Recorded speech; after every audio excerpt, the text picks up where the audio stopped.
Eric Natividad. Miss Maharlika, di ko pa napagdugtong-dugtong kwento sa The Fort, sa BGC, sila nga siguro yung mga taong matataas na bumugbog doon. Biktima anak ni General Catellano na PMAer na napatay nila. Kailan yun, Palangga? Eric Natividad? Yun, backup. I'm not sure. Sige, tingnan, i-research natin yan, Palangga. I'm not sure about that. But yes, this document is legit. You will upload this later. Yeah. So mga kababayan, kaya ngayon, minabadali nila na kayo ay magurgor ng kaguluhan sa West Philippine Sea. Kasi alam ni Kuting na hindi na siya magtatagal. Sabi ko nga, hindi na siya aabutin ng Pasko.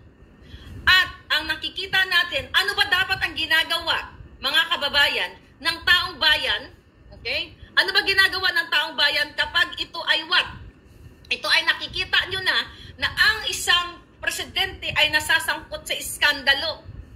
Pero ano ang ginawa ni Kuting? Siyempre, pagsisinungalingan niya.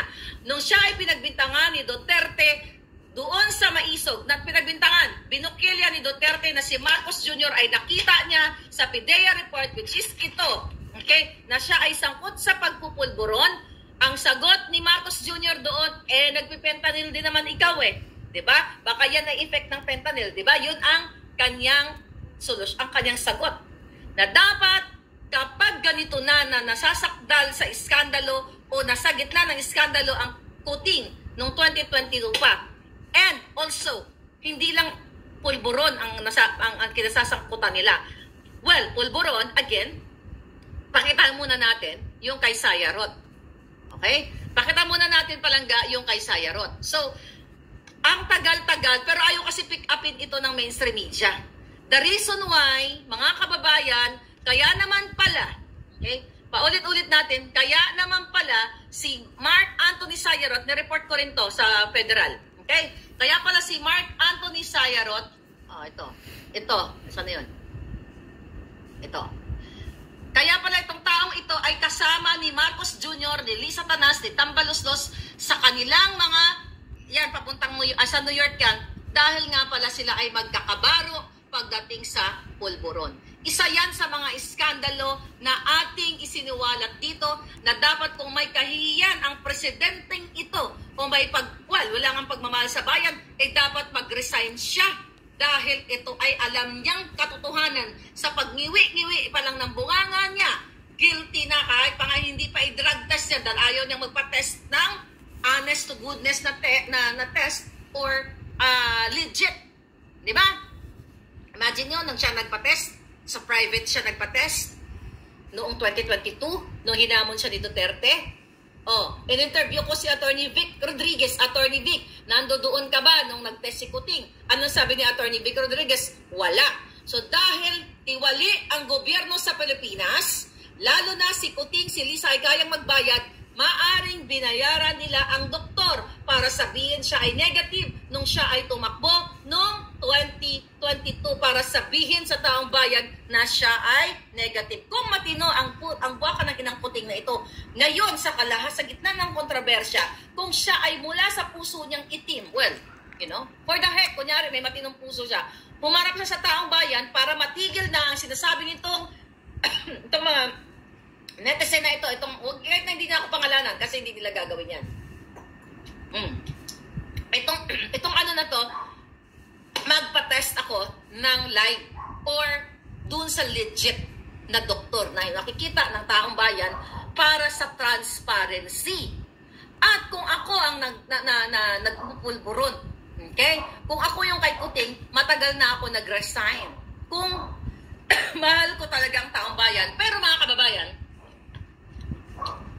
nasabihin nyo naman, ano ka ba, Maharlika? Bakit magre-resign yan? Bangag nga. Exactly. So, ang nilalatag ko sa inyo, eto sana yung mga posibilidad, okay, na mga tamang ginagawa ng isang presidente na kapag nasasakdal o nasa gitna ng kontrobersya at totoo naman, mga kababayan, dapat nag-resign na. But another option is what? Yung sinasabi nating legal proceeding o yung impeachment. Pero, paano tayo mananalo sa Kongreso? Okay? Paano makausad itong articles of impeachment kung magkaroon ng impeachment trial, hawak nila ang Congress.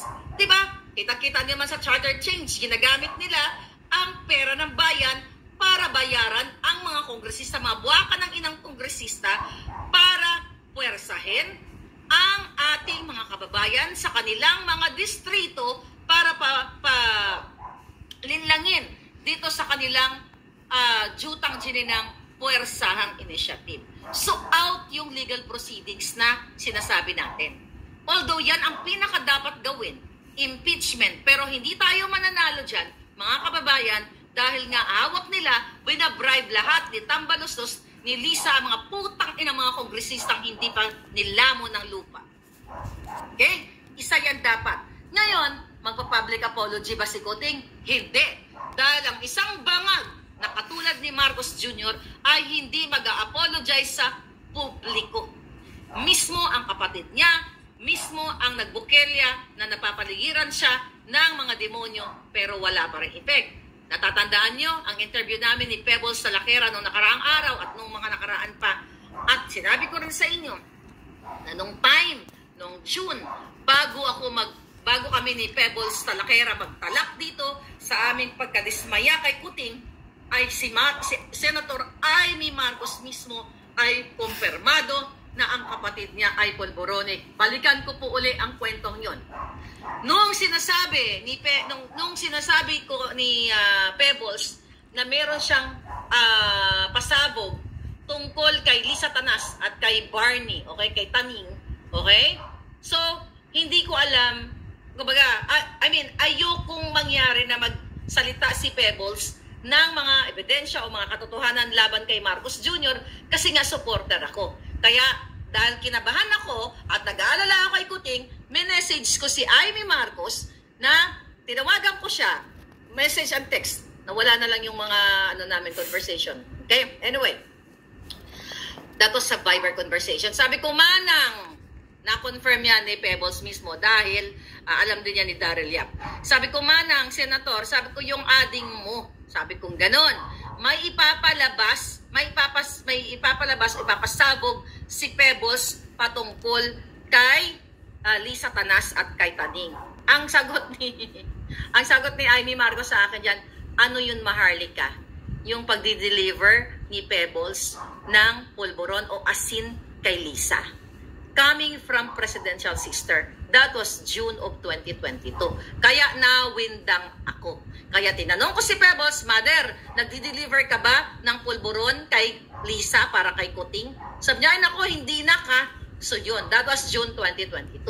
Pero syempre, hindi nila aaminin lahat yan. Pasinungalingan nila kahit nahawak pa natin ang itong papel na ito. So yan dapat, kung matino si Kuting, which is hindi, dapat meron siyang accountability sa taong bayan na siya ay isang bangag na bangag, dapat niyang mag-public apology and mag-resign na.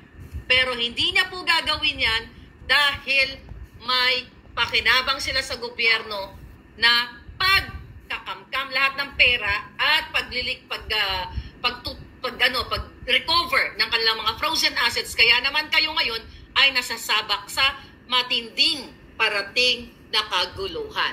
Ano dapat ang duty ninyo, mga palangga? Ano dapat ang gagawin ng mga mamamayan? At doon sa mga sumusuporta kay Kuting, sinasampal na kayo ng katotohanan. Sinasampal na kayo ng ebidensya. Nakikita nyo na ang lahat ng ginagawa ng hayop na gobyernong ito sa taong bayan, ang pagpapahirap. Diba? Nasaan na yung kanyang digital infrastructure na dapat isang pindot lang natin kasi may hinahanap akong kaso na may convicted staffa itong isang designer na ito noong 1998. Dahil sa pambubudol, akala mo hindi ko alam meron akong hinahanap na dokumento na ang isang designer sometime in 1998-1999 ay na-convict ng staffa. Okay? Na ang staffa niya yung pangalan ng parlor ay Salon de Orient. Okay? Yung time na yun, hinahanap ko. Kaso lang, sa Amerika, pag naganap ka ng kaso, one click lang, boom, labas na. Sa Pilipinas, wala. Mangangawit ang dila mo bago mo mahanap ang kopya ng mga kaso. Pero dahil, bakit ko sinasabi? Kasi gusto ko lang i-inject ang pangako ni Kuting na dapat ay digital infrastructure na sinasabi niya, pero wala. Digital pulboronic ang nangyayari. Digital na pangangamkam. What I'm trying to say, nakikita nyo na lahat na hindi tinupad ni Marcos Jr. ang kanyang mga pangako na bilang na ang oras ng mga smuggler. Pero, balikan natin, pakita natin na ang smuggler ay kasabwat ni Lisa Tanas at inappoint pa na maging special envoy to China. So, ngayon, mga palangga, asan na si Jong? Wala na? Okay, ito na lang pakita natin. Si Michael Ma. Ayan, yung dalawang picture yan. Yan! Okay, alam nyo na yung Jong. Di natin papakita yung video ngayon. So ngayon, isa yan. Sa pangako ni Marcos Jr. na bilang na ang oras ng mga smuggler. Ayan si Michael Ma, in-appoint the special envoy. Kasama pa ngayon yan ni Lisa sa kanilang illegal business with the smuggling. Isa yan, mga palangga, na dapat kailangan nyo mag-speak up. Ang pulburon kanina si Sayaron. Ang yung pagpapalaya sa mga katulad ni Amit Chandiramani, again, na inarbor ni, ito, pakita natin si Amit, okay? Pakita natin ito si Amit na inarbor ni Mel Robles at kinausap niya si Lisa Tanas na palayain itong si Amit Chandiramani. Nasaan na si Amit Chandiramani? Okay, ito. Ayan, Indian. National. Okay, yan. So, bakit ko ito binabalikan? Kasi kapag ganito na sana, ang nakikita ng taong bayan na ang gobyerno mo ay pulboronic. Ito, hawak ko na PIDEA. Kasabwat ng smuggler. Kasabwat ng mga sindikato. Hayaan nyo pa? It's time for you na mag-reflect. Katatapos lang ng mahal na araw, di ba? Reflection. Yung mga sakripisyo ni Jesus sa atin, di ba? Sana gayahin nyo si Jesu Cristo na mag-reflect at panagutin si Marcos Jr., si Lisa Tanas, ang lahat ng mafia na kasabwat niya na gustong gumurgor sa akin, na itigil na. Dahil ang susunod nilang hakbang, ibabala kayo sa laban sa China. At ito mga provoking video na nakikita po ninyo sa mainstream media intended for you, to deceive you na tayo talaga ay gustong girahin ng China. Wrong! Walang intensyon ang China na girahin kayo dyan. Dahil kung makikita mo ang video, mga palangga, planado, pati mainstream media ay nag-selfie ka, nagpakatawa pa sila. Saan ka makakakita nang pinoprovoke ka daw ng China pero naka-smile pa sila? Nag-group picture pa kayo doon? Mayroon bang ganon? Na na-surprise sila dahil winoper canon sila ng China? Tapos nakuha pa nilang bawat anggulo doon sa boat na yon. Okay? Doon sa bulok-bulok na boat na yon. Nakuha nila bawat angle. Tapos ang mga mainstream media naka-smile pa. Meron bang ganon? Nasa bingid ka ng alanganin? Dahil ang press release nila ay babangbangin kayo ng China. Eh bakit kung todo smile pa mga putang ina doon? Meron ba na tao na nasa bingid na ng alanganin? Bobombahin ka ng ganyan, nakuha nyo pang mag-selfie group, mag-picture taking. Di ba? Ngayon, mga palangga, it's up to you. Lagay mo na sa Twitter. Oh my God, sabi ni Pamsel. Ayaw ko, Inday, Sarah, lahat ng mga nakakanood sa akin, baka hindi nyo pa ito nakita, I'll send this to you. I-upload ko to, ha? Huwag kayong masyadong, masyadong atat. But after this, saan nyo nakasmile? Punta po kayo sa Maharlika Network. I think sa Maharlika Network may pinost ako na video coming from the parang yung bagets, yung bata na bata pa eh. Yung 30-second video na sa Maharlika Network. Tingnan natin. Na kung saan, ito, pakita na natin siya dito. Daniel Long. Ito, pinost natin. Nakita ko may nag-send lang sa akin na bonggang-bongga. Okay, tingnan natin. Here. Ito ba yun? Ito. Pakita natin sa inyo. Okay. Ang gumagalaw po ang Philippine Coast Guard. Inatrasan po niya ang Chinese Coast Guard. Aba po, tumata tayo. At ang kakatawa ho dyan, habang dinidikit ng Philippine Coast Guard yung puwetan niya, takbuhan ng mga cameraman. Sinetap nila para magkaroon ng insidente. Nagpakuha pa sila ng selfie. Sinetap natin talaga ma-incheck dito. Hindi po tayo binubuli ng China. Niloloko tayo ng gobyerno natin. Lakas maka-overtake, tapos mag-cut ng lane, tapos tayo pang galit. Nakakahiya tayo. Ang gumagano Yan. po. So, yan nakita ko yan sa Twitter. Ay, Twitter, sa TikTok. So, nakita nyo? Tama ba yun? Binakatake na tayo, may group picture pa? Makakakapag-group picture ka ba? Kapag ikaw ay ina-attack, ay tara, mag-group picture muna tayo bago tayo patayin ng mga ito. It's bullshit. Nililin lang kayo ng mainstream media dahil yan ay mga kasabwat ni Lisa Tas. Kung gusto nyo ng video na yan, nasa Maharlika Network. Pinost ko yan, mga palangga. Okay? Ito, ang papel ni Pidea, mamaya i-post din natin.